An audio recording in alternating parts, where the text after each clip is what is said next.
E aí, já reparou numa coisa curiosa? O mundo à nossa volta vive mudando, né? Mas ao mesmo tempo parece que certas coisas simplesmente não mudam. É sobre esse paradoxo, essa conversa entre o que muda e o que fica, que a gente vai mergulhar hoje. Bora lá entender essa história. Para começar, olha só isso aqui. De um lado, uma câmera que parece uma caixa de madeira super antiga, do outro uma digital moderninha que cabe no bolso. As duas fazem a mesma coisa, tiram fotos, mas nossa, a diferença é gritante. E aí fica a pergunta, será que a história é só sobre o que muda?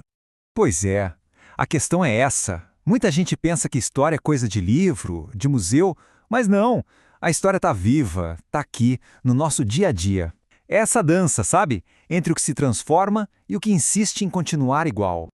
Então, vamos começar pelo mais fácil de ver, né? As coisas que mudam. É só olhar para a tecnologia, para as construções, tá tudo ali escancarado, mostrando como o mundo não para. Voltando para as câmeras, então, imagina só a cena. Antigamente, para tirar uma foto, podia levar minutos. As câmeras eram uns monstros, pesadas, a qualidade da imagem baixíssima. E cor? Que cor? Não tinha.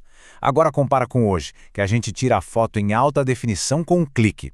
A mudança não é grande? É absurda. E não é só com câmera, não. Olha esse outro exemplo aqui, a máquina de costura. Parece um objeto simples, mas a primeira é de 1807. Pensa bem, olhar para essa aqui, manual, a manivela, e comparar com as elétricas de hoje, é como olhar por uma janelinha para mais de 200 anos de invenções. Essa lógica de transformação vale para tudo, não só para objetos pequenos. Quer ver? Arquitetura. De um lado a gente tem a Basílica Velha de Aparecida, toda clássica, cheia de detalhes. Do outro, a Catedral de Brasília, super moderna, arrojada. São duas igrejas, mas representam duas épocas, duas maneiras totalmente diferentes de pensar o mundo e de construir. Mas tem um ponto bem importante aqui. A gente tende a pensar que mudar é sempre melhorar, né? Que é sinônimo de progresso. Mas nem sempre. É fundamental a gente entender isso. Às vezes, uma mudança pode ser, na verdade, um passo para trás, uma perda. Beleza, já vimos um monte de coisa que mudou. Mas e aquilo que não muda? Agora a gente vira o disco e vai olhar para o outro lado da moeda. As coisas que, por incrível que pareça, continuam aí, firmes e fortes. Vamos falar daquelas heranças que nos ligam direto com o passado. E os exemplos são ótimos. Pega o nosso português. Claro que muda uma coisinha aqui e ali, surgem gírias, mas a base da língua, a estrutura, é a mesma há séculos. E a escola? A ideia de um lugar para aprender é super antiga. E as brincadeiras de criança, então? Soltar pipa, pular corda, bater uma bola. Passam de geração para geração. Até o nosso costume de tomar banho todo dia, que é super brasileiro, olha que legal, é uma herança direta dos povos indígenas. Uma permanência. Tá, e o que a gente aprende com tudo isso sobre a história é que, no fim das contas, para entender o tempo, a gente precisa juntar essas duas peças do quebra-cabeça, as mudanças e as permanências. E isso nos leva a dois conceitos-chave, o passado e o presente.